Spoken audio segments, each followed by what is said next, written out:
your number 2 wide receiver in the Chris Simms 2021 NFL draft rankings? Devonta Smith will be my number 2. Okay. And again, as Heisman Trophy winner. Heisman Trophy winner. Alabama. Has it all.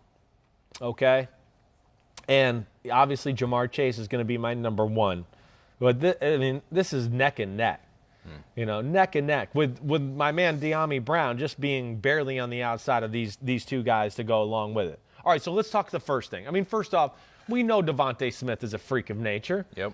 You've seen it. You saw enough college football. You can be the most casual of football fans there are to know, wait, number 6 in Alabama is the real deal. Who the hell is this guy? All right, but here, let's just dispel some of the rumors right off the bat.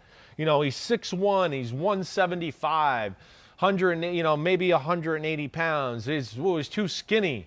Not sure if that can work and everything like that. First off, he has a frame to me that shows he's going to get bigger. All right. So, and I played with guys, and I can't remember the other name. There's like 2 players ever who have been like above 6 foot and weighed under 180.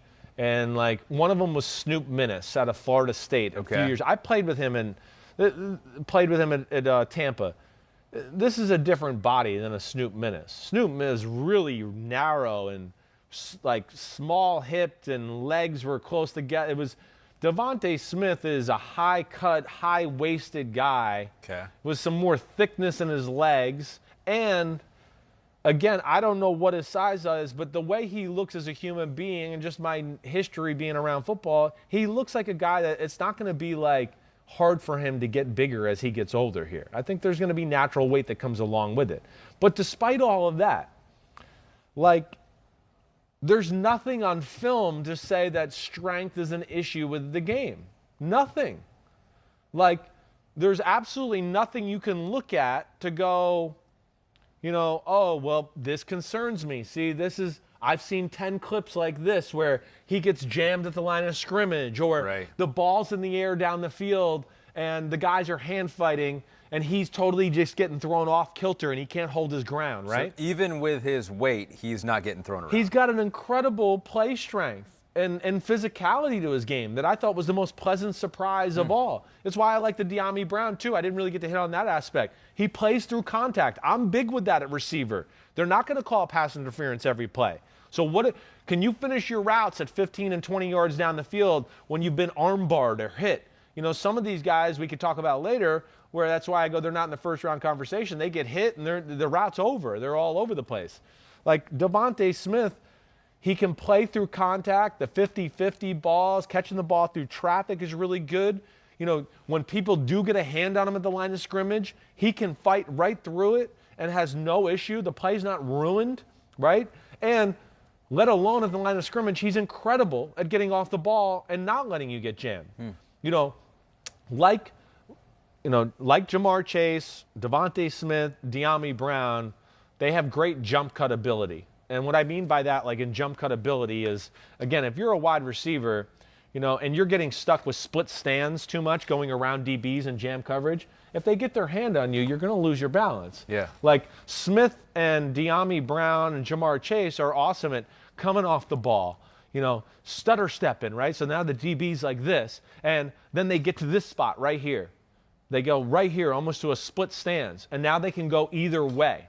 And that gives the DB, there's no tell. And then, of course, they're in a strength position, even if you do get the hand on them, to be like, no, I got a base underneath me, and I'm going to be able to rip through that hand or whatever else that hits me. Yeah. That's where Devonta Smith has that. So that was the first question I needed to have answered, because I heard about the rumors, and I see the player and what he looks like. You go, I heard a rumor he was skinny, and then you look at it, he's like, he is kind of skinny. He is skinny. I understand that, but the film doesn't show a skinny guy that's going to be affected by, the Jalen Ramseys of the world. Contested catches. He's pretty good at that. He's really good at it. That's, I think, the other thing I was blown away by. And that's why I like Mac Jones. There's a number of plays where, hey, he's covered. Mac Jones sees he's covered. They put it in the right spot. He can adjust to the ball the right way. And, people are hanging on him and touching him. It doesn't matter. He grabs the football. After practice, there was a rumor out there that he would catch 100 passes off the jugs machine every day after practice. That's been confirmed. People say that was true. So he's got the work ethic there. He did lead the country in screens. So they were definitely scheming for him. Right. So here's what I'm going to say. Yeah. You were enamored with the big numbers, and they all came on screens. Well, that to me also speaks to a little bit like would dispel the physicality thing. Yeah. You're not throwing like one guy all these screens if you don't feel like he can make people miss that's true. and be comfortable like, oh, I've caught the ball 2 yards behind the line of scrimmage and now I'm coming up the middle and there's defensive linemen and linebackers and I'm in the scrum with all of them. Like if he was some, lack of a better phrase, wimpy, I'm going to get down type wide receiver, they wouldn't have been doing all of that. And it's a great compliment because the other aspect, like the guy we just talked about with De'Ami Brown, who these are the two fastest receivers in the draft, like the speed is special. It's really special. So, he gets into that jump cut like we talked about, Ahmed, Yep. and I don't care, SEC DBs, whoever it is, when he gets in that position and if somebody's close, he's going to run by them. He's running by them. His ability to get in that jump split and then take off, and within 2 or 3 steps, be even with a guy, and now, oh, wait, the ball's going in the air, and it's another 20 yards downfield. I'm going to go catch a 30-yard fade route down the sidelines. He pulls away from everybody. Right. So it's all around special, let alone he has way better strength and physicality than I was expecting. King of Buffalo, could Devonta Smith be the best wide receiver on your team, or does his intelligence and skill set make him even more valuable if he's your second best wide receiver? Well, I think he's got superstar. It could be the best player he can be the best player, best wide receiver on your team. Yeah. He does have that. But to the point there, that's also what makes him special, I think. And really maybe where I make him and MarrChase 1 and 2, he shows all those intangibles too of, here's Mac Jones, nobody's open and he's moving in the pocket.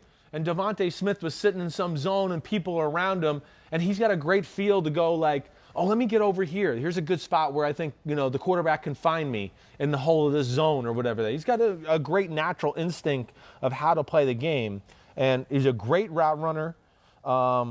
There's really nothing not to like about him. The only thing you're going to question is that size and physicality. And I'm sure that when he goes through personal workouts, that's what people are going to test him with more than anything.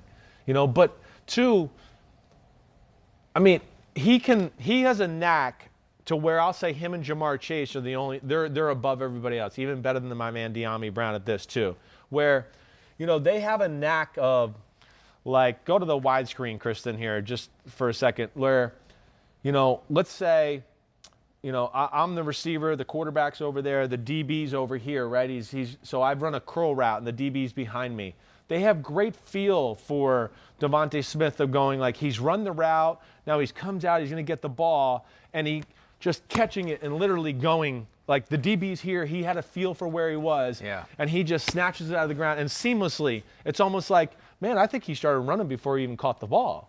He's that good. And it's the difference sometimes between a 10-yard curl route or, wait, he caught a 10-yard curl route and ended up getting 22 yards because, he caught the ball and took 3 steps up the field and he was already 15 yards down the field before everybody kind of, gathered in and trying to tackle him. What about another added benefit of him? Back in high school, in the championship game, he had 111 yards receiving, had a interception return for a touchdown, so he was playing defense, but he also had a kick return for a touchdown.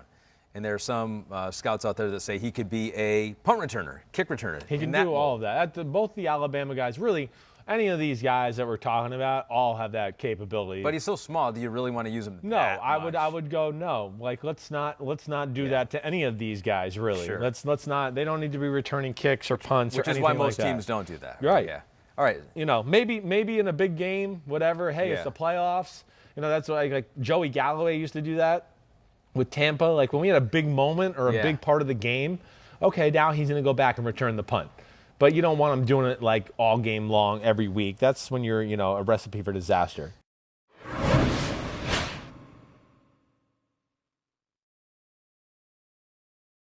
Hi, I'm Mike Tirico, and thanks for watching. Make sure to hit subscribe for the latest news and highlights from NBC Sports.